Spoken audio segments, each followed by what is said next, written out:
Hi, my name is Isabella Marinelli. I'm an author, and I'm going to be reading a sneak peek, a short story to one of the novels I'm writing called Vallyn's Secret Power. Alright, here we go. Vallyn's Secret Power by Isabella Marinelli. In the mysterious woods of a small town was a library, but not just any library. This library would only appear on nights of the full moon. It seemed the light from the full moon would cast down on these woods, allowing a magical passageway to be formed to this library. Once found, the library's doors open with a creak, allowing for the finders to enter.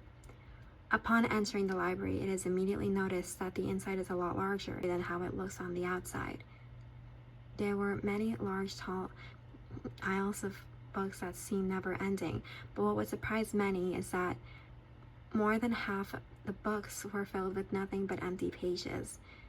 During the nights of the full moon, a cult of authors would come to this library in search of making their story a reality. They would enter the library and write their stories on empty books supplied by the supernatural enclosure. Once the story was completed, they would put the book back on the shelves and have the satisfaction of knowing that in their book, their stories and characters were alive in a new existing reality they have created with pen and paper. But that simply was not the only reason why some of these authors did this. There is really no connection characters that lived on paper could do to have any impact in the real world unless a wandering individual finds a library and reads the book for themselves. This is done by an unsuspecting individual, and they would be stuck in the story and be trapped in there forever unless they finish reading the story before 24 hours. Some mischievous authors would write stories about hellish environments and prisons, and then lure individuals that they weren't fond of into this library on nights of the full moon to trick them into reading the novel, trapping them in the prison that they made for them. This has been going on for the last 300 years, only it was a legend to the citizens and not a very common legend. No one ever talked about it, really. The legend lived as a ghost among the citizens, a whisper that should be kept on low volume. There were chats, whispers, and theories on why at least one person in their small town went missing during a full moon, but not many mentioned the legend of the supposed magic library. Maybe it's Bigfoot, a citizen would mention. Maybe it's kidnappers who like carrying out their deeds during a full moon, another would say. Or aliens, a school kid would argue. The citizens of this town had no definite idea of how or why people went missing during the full moon. Not even the authorities could come up with an answer. It was decided that during nights of the full moon, people of the town would be ordered to stay indoors for their safety. As this order was put into effect, people stopped disappearing. This was seen as an efficient way to keep people safe from disappearing into thin air. Years and years went by, and this rule was never lifted. Everyone knew to stay in their homes during the full moon, or they would disappear, never to be heard from again. Most of all, people followed this law out of fear. People had lives to live, things to live for, which kept them in during full moon nights. Although lunar eclipses were a bit different, or at least the laws were. During a lunar eclipse, people were allowed to go out of their homes since lunar eclipses weren't seen as dangerous because there wasn't much of a history with people disappearing on a lunar eclipse. However, this didn't stop the people from being cautious. 70% of the population stayed indoors during lunar eclipses, which left the streets pretty empty compared to how it is during normal days and nights. On February 20th, a lunar eclipse started to decorate the night sky of the small town of Narrative. A little girl of age 10 named Vallyn watched the beginning of the lunar eclipse through her window in her small cottage house in the woods where she lived with her mother. Vallyn wondered if she should ask her mother if she would like to watch the lunar eclipse with her. However, Vallyn quickly rejected this idea. She knew her mother wouldn't want to. Vallyn's mother, Patricia, never bothered to talk or spend time with her daughter.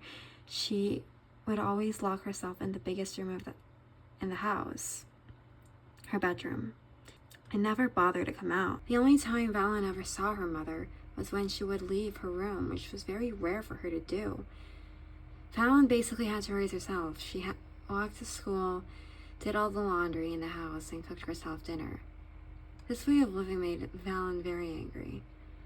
Well, what was in her mother's room that was more important than her? Why couldn't she have a mother who actually cared to spend time with her? Vallyn figured that if she were to leave right now and venture into the woods alone, her mother wouldn't notice. It's not like she hasn't done this before.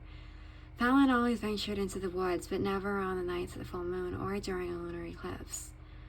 However, Vallyn decided that tonight that would change. She just needed to get out of the house and escape all that loneliness. Vallyn figured she would have a better chance of getting company from whatever creatures lurked in the dark forest. Besides, it was her 10th birthday after all, and she didn't want to spend it all alone with her mom playing an immortal game of hide-and-go-seek. Vallyn opened the window. As she did so, the window made a large creak as it slided up against the wood. She cautiously turned around to see if her mom heard and would come and stop her. A part of her wished that she did, but as expected, the house was dead silent. Vallyn jumped out of the window, landing swiftly on her feet before venturing into the dark forest that glowed from the eclipsing light above. As Vallyn ventured deeper into the forest, she noticed something was off. This was not Vallyn's first time venturing into these woods alone. She had come here many times before, almost every day in fact, and even during some nights when the moon wasn't out or only a half, so it was safe to say she knew these woods like she knew the back of her hand. Strangely though, Vallyn was noticing new trails and passageways that were foreign to her.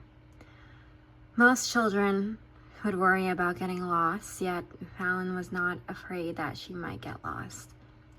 Truthfully, Vallyn did not care if she got lost. Besides, it was safe to say she was already lost. With the woods looking so differently, Vallyn realized that even if she wanted to go home, which she did not, she would not know how. Why did the forest look so different? Maybe it's an illusion from the eclipse's glowing light.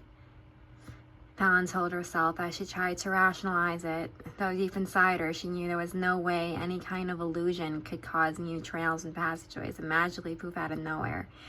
She decided that now that she is in this predicament, she might as well go for a little adventure and take one of the new trails to see where it led to. The trail Vallyn took was longer than she thought, and it felt like she had been walking for hours. Vallyn started to feel warm as if she had a fever, and this feeling grew the more she walked. Nonetheless, Vallyn persisted and kept on walking because after all, she felt fine. It's not like she felt sick, she just felt warm. Finally, she came upon the dark Victorian-looking library. Vallyn had to walk up a large staircase before reaching the front doors. Once she arrived at the top, she knocked on the front doors. Instead of someone answering, the doors opened with a creak loud enough to echo across the whole forest. Vallyn entered the library and felt as if her skin was burning.